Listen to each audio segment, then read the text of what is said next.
There's something in the desert. I'm from the American Southwest, in what was once the Navajo Nation, and that's where this story takes place. I was dating this girl, Gigi, at the time. We'd been dating for a little over a year at this point, and had both just graduated high school. One weekend, Gigi's grandparents asked her to house sit while they were out of town. You see, they had a cat named Jake that her grandma absolutely adored, and they lived out in a secluded area 30 minutes from town, so it would be hard for someone to drive out there to check on him every day. It was an extremely rich neighborhood called Kayenta. Every home was a multi-million-dollar estate built on several acres of private property. So when Gigi asked if I wanted to stay over the weekend with her, I excitedly said yes. The first night her grandparents were gone, Gigi and I drove to the house out in a gorgeous, fertile part of the Great Basin Desert. We followed the narrow road, weaving between dunes, until we came to the end of the pavement.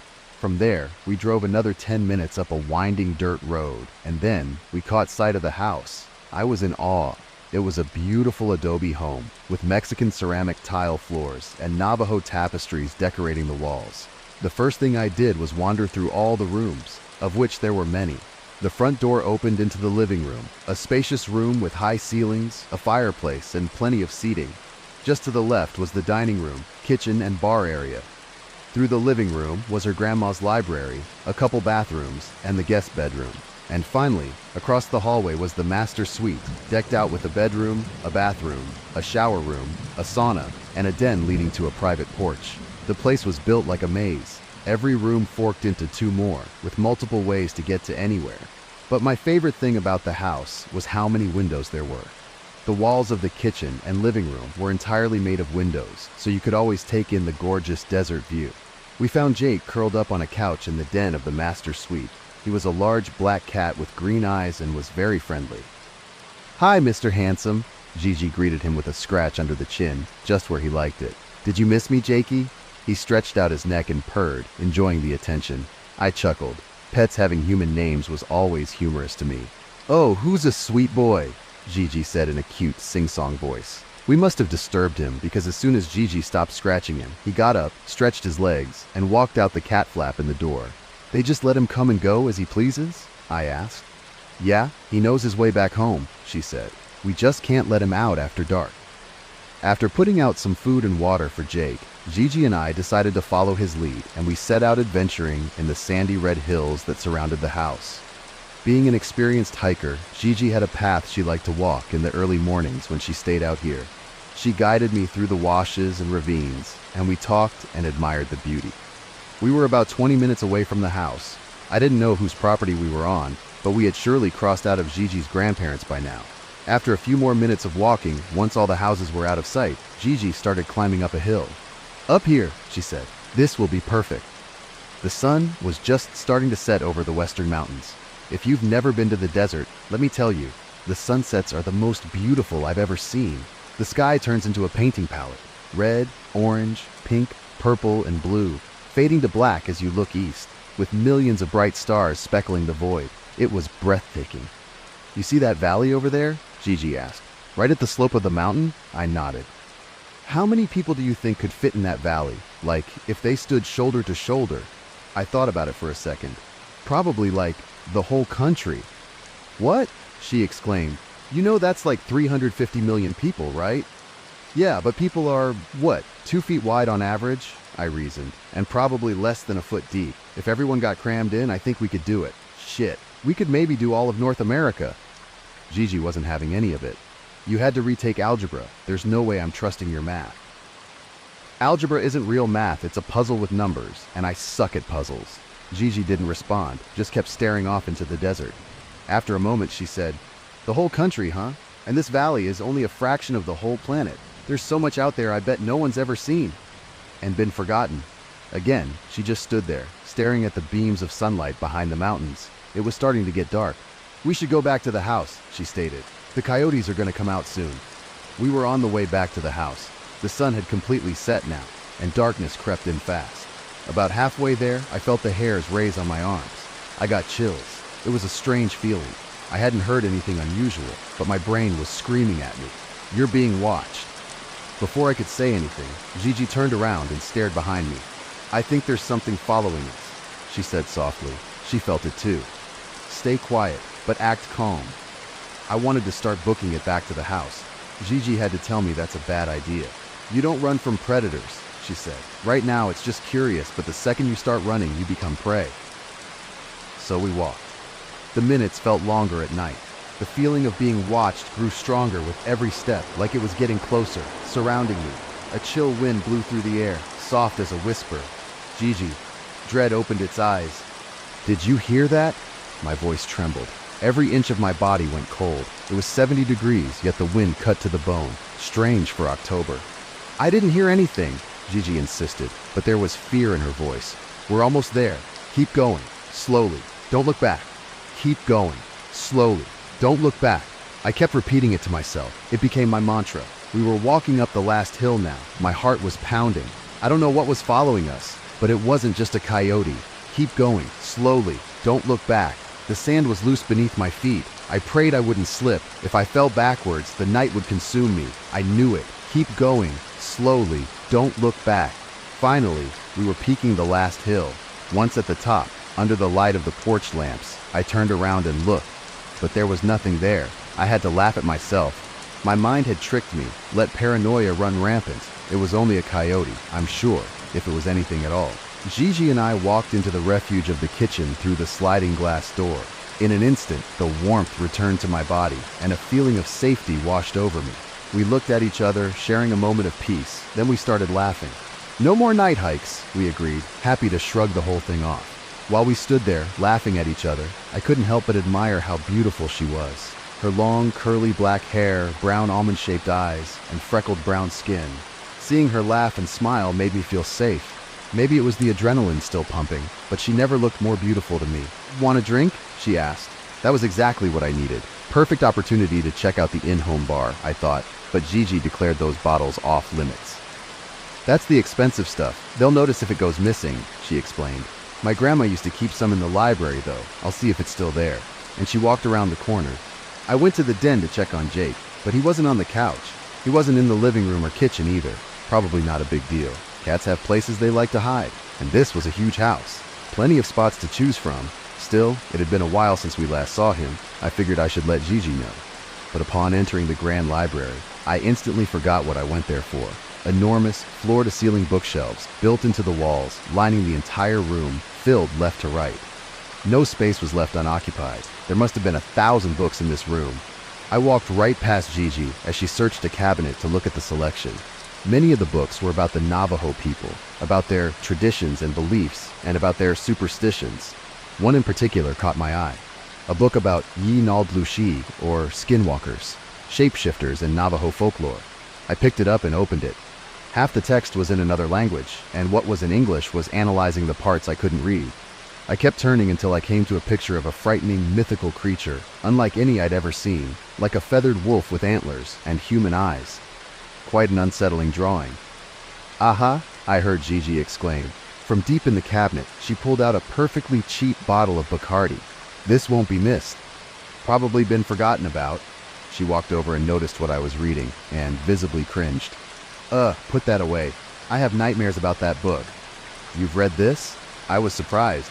Gigi wasn't superstitious or all that into Navajo culture like her grandma. Never mind that most of the book was incomprehensible. That, and all the stories Grandma writes. She's really into skinwalkers. I didn't know your grandma's a writer. She's not so much a writer as, she claims that they're real stories.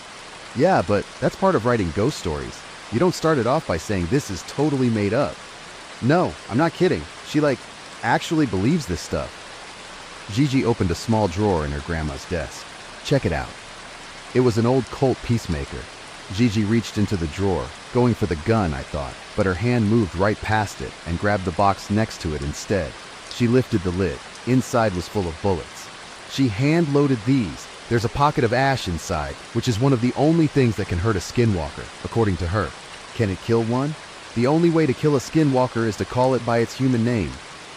I know it sounds stupid, but Gigi saying the words human name is what reminded me of Jake. Have you seen the cat since we've been back? I asked. Oh, good call. She set the bullets and alcohol down on the desk and headed to the master suite. Jake, she called out while walking through the bedroom. No response. We entered the den, where we last saw him. No sign of the cat. His food and water hadn't been touched either.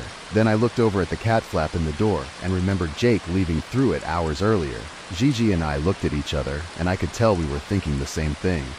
"Fuck, this is so bad," she was saying while opening the door to the porch. This is bad, god damn it." She turned on the porch light and looked around frantically. "Jake," she called out. "Jake, where are you?" "I thought you said he knew to come home after dark." I knew it wasn't helpful, but I said it anyway. "He does, normally. That's why this is bad.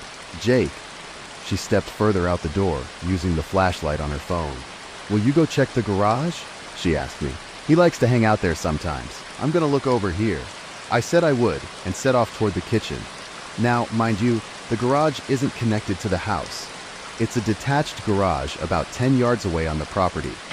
I was still a little paranoid about what Gigi and I felt out in the desert earlier, but I shook it off and walked through the kitchen door and all 10 yards to the garage.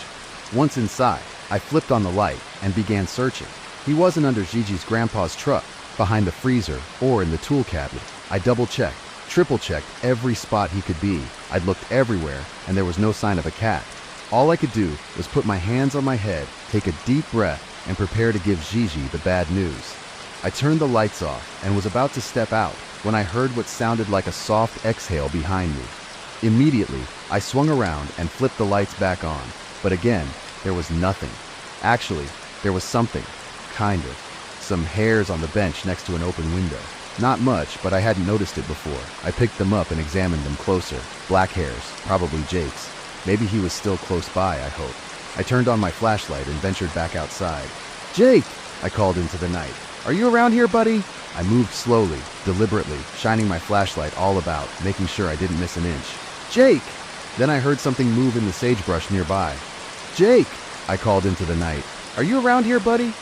I moved slowly, deliberately, shining my flashlight all about, making sure I didn't miss an inch. "Jake!" Then I heard something move in the sagebrush nearby. "Jake?" I said in a friendly voice. "Here, kitty, kitty." I had my light shining down on the bush, only about 10 feet away. I could see the branches twitching and something furry moving inside it. I was sure it was Jake, but the leaves and twigs were casting shadows. I couldn't see him clearly. "Come here, boy." Then the animal emerged from the bush. What it was, I couldn't say, but it wasn't Jake.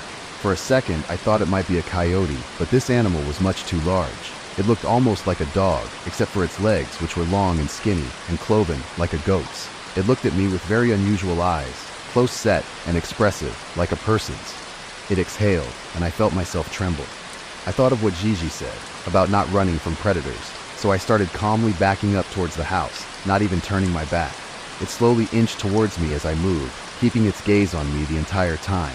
I was getting more and more unnerved the longer it looked at me. Dread opened its eyes.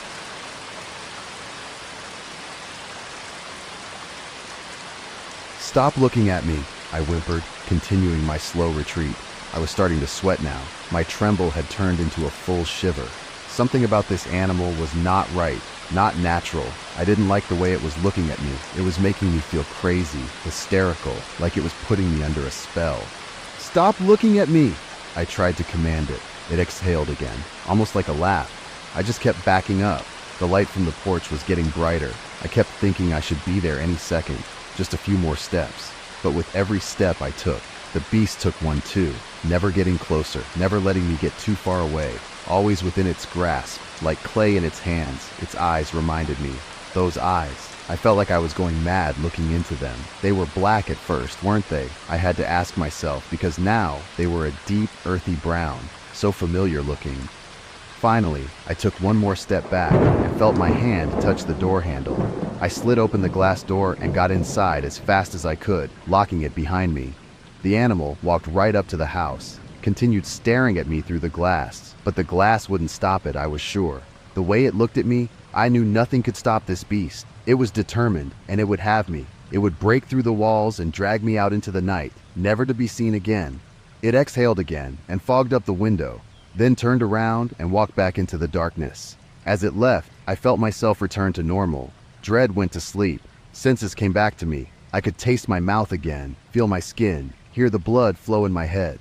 My whole body had been buzzing, but it was quieting down now, like the spell was wearing off. Then I remembered about Jake. Fuck. I walked back to the master suite, knowing I'd have to tell Gigi the worst-case scenario. Jake was nowhere to be found, and there's a menacing predator lurking about.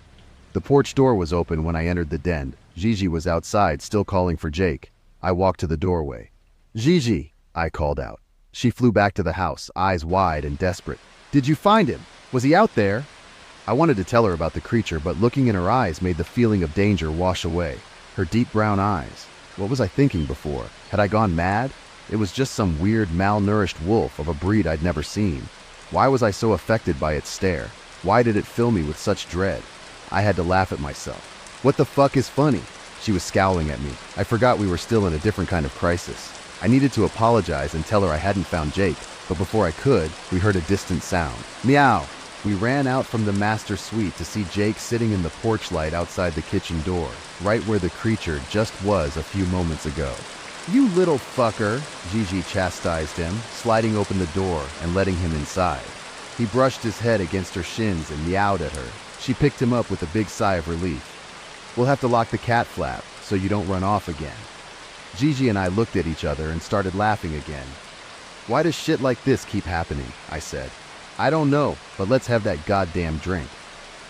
We took a couple shots to celebrate a job well done. Back in the den, Gigi and I found ourselves making out on the couch. Jake was sitting next to us, purring, and the TV was on.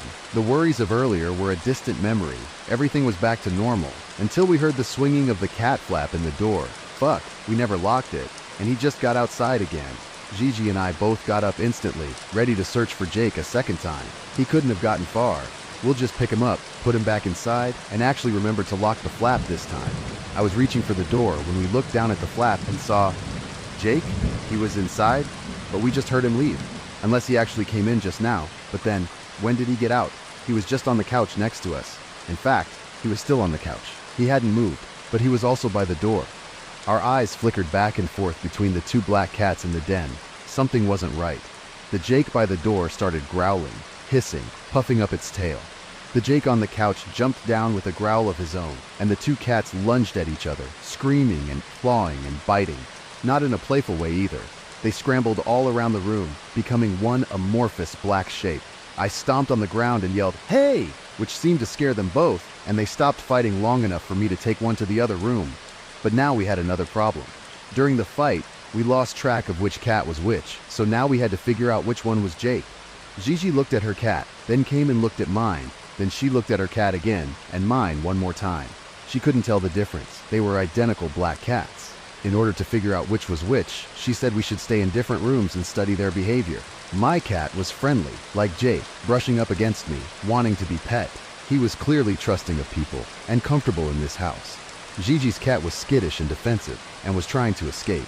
Confident we found Jake, we shooed Gigi's cat out through the door in the den, and then blocked the cat flap so there would be no more intrusions or escapades for the night.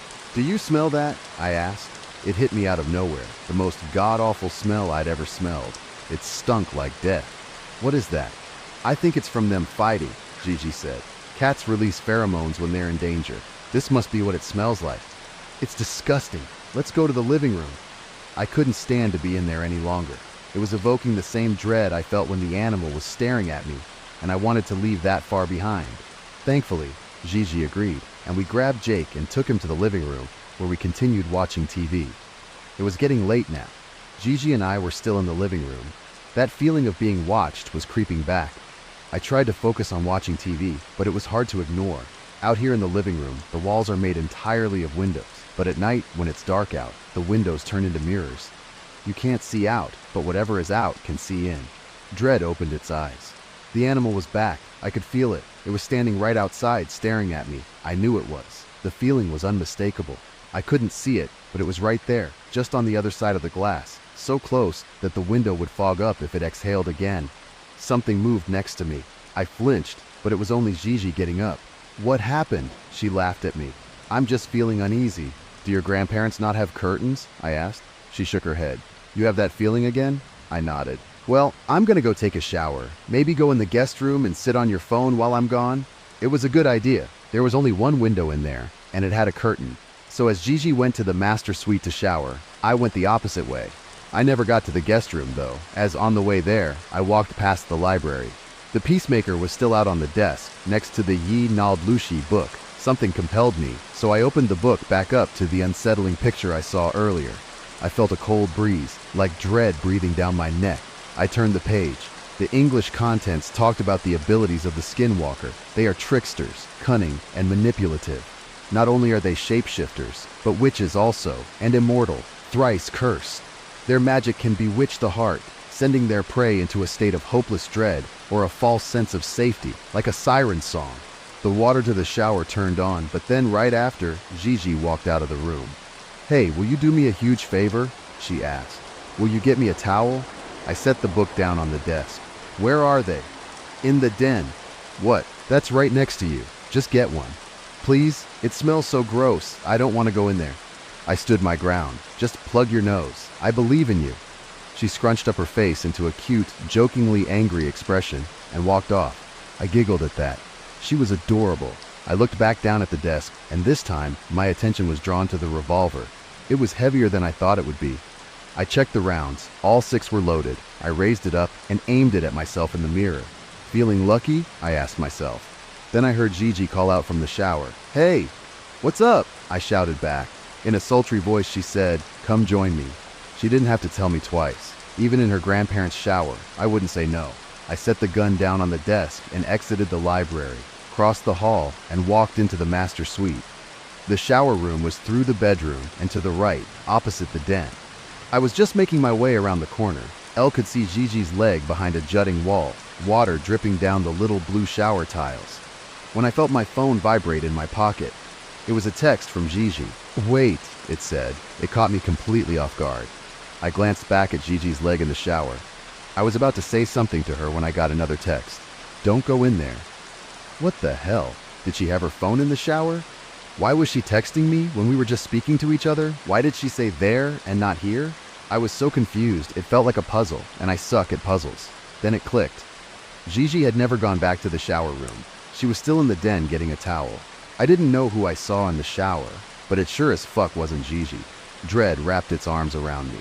The voice called out again, "Are you coming, babe?" And my breath caught in my throat. It was Gigi's voice. Like, exactly. No doubt about it. It was all too confusing. I didn't know what to believe. Dread held me tight. I just have to get something real quick. It was the first excuse I could think of. I backed up a few steps. Out of the corner of my eye, I saw the door to the den crack open. I was frozen in fear, waiting to see what came out. The trembling was back. Finally, and with caution, Gigi peeked her head out. She was terrified, her skin colorless, and her eyes wide. My phone vibrated again. Gigi held up her phone to show that the text was from her. "Get to the car. I'm going out the porch." I took a deep breath and started backing up out of the bedroom. I just needed to make it to the front door. The car was right outside, and we'd be on the way. I inched away as quietly as I could, not daring to move too fast. You don't run from a predator. I'd finally made it out of the bedroom, just around the corner and through the living room, and I'd be at the front door. I heard that thing call out from the shower again in a sweet sing-song voice, "Don't keep me waiting." Dread kissed me on the lips. I gulped and felt sweat drip down my brow. I had to pick up the pace, or I'd never make it out of here. My teeth were chattering in my skull. I was halfway across the living room floor when I heard wet footsteps coming out of the shower. I glanced behind me. The door was still 10 feet away. Wet footsteps came closer and closer. A shadow stretched across the tiles as it came into the doorway of the bedroom, and I prepared to meet this monstrosity. But when it turned the corner, my heart stopped in my chest. It looked just like Gigi. Same curly black hair, same brown eyes, same face, same body, same freckled skin. I couldn't tell the difference. The sight of her standing there, naked, dripping wet, forced me to rethink everything. Did I just make it all up in my head? Do I really believe in skinwalkers? Surely this is my girlfriend, and this whole night has been some delusion. It had to be. The alternative is downright mad. She put her hands on her hips. "Why are you running away from me?" she asked, scrunching up her face into that cute, jokingly angry expression she did. Dread closed its eyes. This was Gigi. Every doubt I had washed away. Even if you could imitate every freckle and curve, mimic expression down to the tiniest detail, you couldn't fake personality, not like this. My guard was down. I was about to join my girlfriend in the shower when the front door opened behind me. It was Gigi. Her jaw dropped when she saw herself, naked, standing across the room. "We need to get out of here right now," she whispered to me, leaning out the front door. Babe, what is that thing? Gigi asked, trying to cover her naked body. I looked at one, and then the other, and then back again. Identical, both terrified of the other. I didn't know what to do. Behind me, across the hall, was the library. The peacemaker should still be on the desk, fully loaded. I turned around and booked it as fast as I could. Both Gigis ran after me, but I was able to get the gun, cock the hammer, and have it pointed through the door at them before either got too close. Shoot her, babe, the wet one said. No, I'm Gigi. I'm your girlfriend, the dry one protested. She was gonna lure you into the shower and kill you. She's a skinwalker, the wet one proclaimed. They're liars, babe. Don't listen to her. She was trying to lure you away from me. What do you think she was gonna do once she got you outside? I didn't know who to believe. I pointed the gun at the dry one. No, wait. Dry Gigi pulled her phone out. I was texting you. You have my number saved. This is proof. Now shoot her. She stole my phone while I was in the shower. It doesn't prove anything. Please don't listen to her. Dry Gigi sighed, not knowing what to say to convince me. Listen, if you shoot me, I'm gonna die. It's not enough to kill a skinwalker, but it will kill me. I only ask, once you see that I'm dead, that you shoot her too and run away while you have the chance. Surprisingly, the dread was absent, but I did feel an odd sense of safety. The monster was feeding me comfort now, disarming me.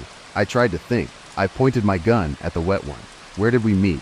School, she said without hesitation. That's too easy, the dry one protested. She could have known that through conversations we've had. I pointed my gun at her next. Whose class did we meet in? We had two together, Mr. Dale and Mrs. Brody. The dry one was confident. I pointed my gun back at the wet one. She's a witch. She can read your mind. That's not true, the dry one protested. Skinwalkers can't read your mind. All they can do is deceive you. Two sets of identical brown eyes stared at me, pleading with me. The comfort being exerted on me made it hard to think clearly. I had to go with my gut. The gun was pointed at the wet one. I took a breath and raised my finger to the trigger, but as soon as I touched metal, the wet one darted back into the master suite. Not wasting any time, Gigi grabbed my hand and yanked me toward the front door. Come on, let's go, she yelled. But as we were about to grab the handle, the wet one flew out of the den. We ducked down and let it crash into the wooden door above us, then ran back to the library and shut the door. We looked at each other, horrified and out of breath. What are we gonna do? I whispered to Gigi. Wet footsteps slowly made their way closer to us, stopping just on the other side of the door. Here, kitty, kitty, it said, in a voice unrecognizable. Dread licked its lips. Gigi pointed to the other door on the back side of the library. That goes to a bathroom, and then down the hall is the guest room. We can leave out the window. We leaned up against the wall as we opened the door to our exit, peeking through the crack before moving forward. Once we cleared the bathroom, we had to go through another door to the hallway. I aimed my gun out the crack as Gigi slowly opened it. All clear. I went first into the hallway, but as Gigi came behind me, the door creaked slightly. We both froze, listening. Wet footsteps. A shadow crept up from behind the corner ahead. Dread drew its breath. I dodged left into the guest room and hid behind the door. Gigi went right into the laundry room. I looked over at the window. There it was, the escape. I was so close to it. But I couldn't leave without Gigi. I had to get to the laundry room. The creature came walking down the hallway. My gun was pointed at the door, as steady as a trembling hand could aim. 1 step, 2 steps, 3 steps came down the hallway, but never seemed to pass. Dread bared its fangs. With each step, my chest beat harder and harder. I put a hand over my mouth to quiet my breathing. Finally, the footsteps passed me by, walking down the hall toward the library.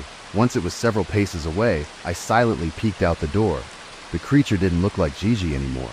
It had lighter hair and shorter and pale skin.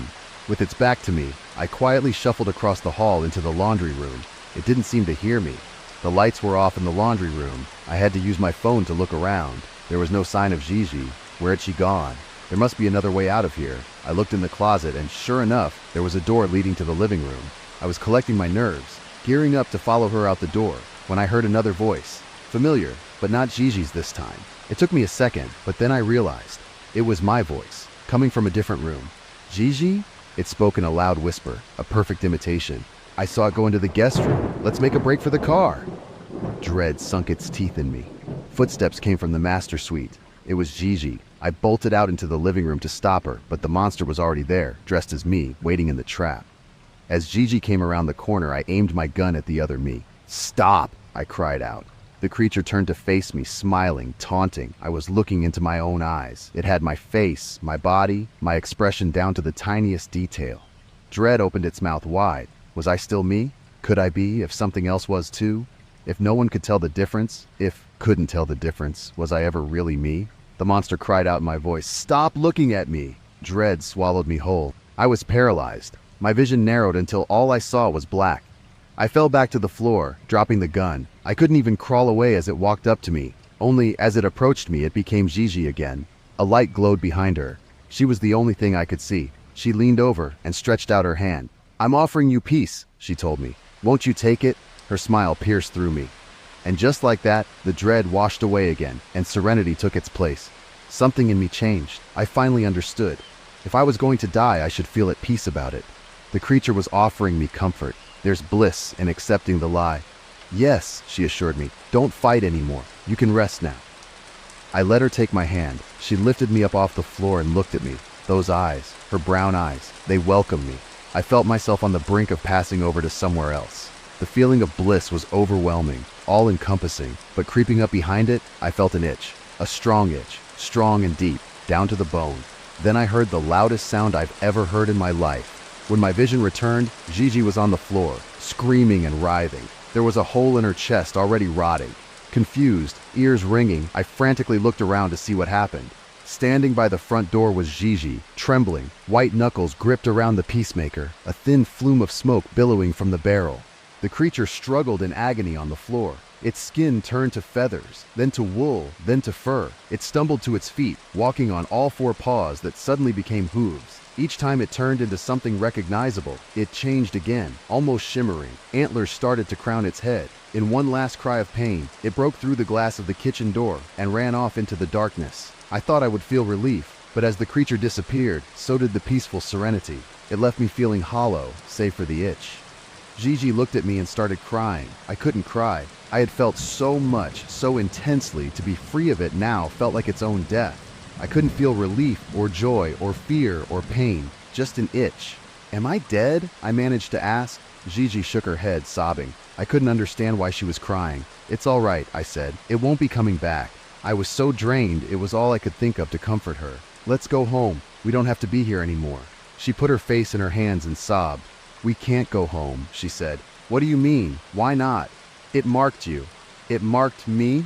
I looked down at my hand, the one that itched. It was turning dark, like I was frostbitten. My fingers felt rigid. I tried to curl them, but they stayed stiff. The itch was unbearable. I scratched it with my other hand, and to my horror, my rotten flesh peeled away, revealing long, black talons. There it was again. Dread opened its eyes. "Oh shit, what do we do?" I asked. It only made her cry harder. I inched toward her, but she backed away, terrified. "Gigi, what do we do?" She shook her head. I gulped. Dread drew its breath. "Cut it off!" The words just came out. I didn't even think about them. "What?" "Get a knife and cut it off," I demanded, "before it spreads." Through tears, she cried, "It's not like that. It's not like that." The words echoed off the glass walls and high ceilings. I fell back to the ground once more, knowing this desert would be my home forever. Dread lovingly embraced me. My face felt different now. I looked at the window to see my reflection. My nose and mouth were turning into a beak. I tried to cry. I screamed for Gigi to run away, but I couldn't make words. I squawked. Dread, dread, dread. It was all consuming. I couldn't take it anymore. I wouldn't end up like that horrid creature, doomed to roam the desert, immortal, thrice cursed.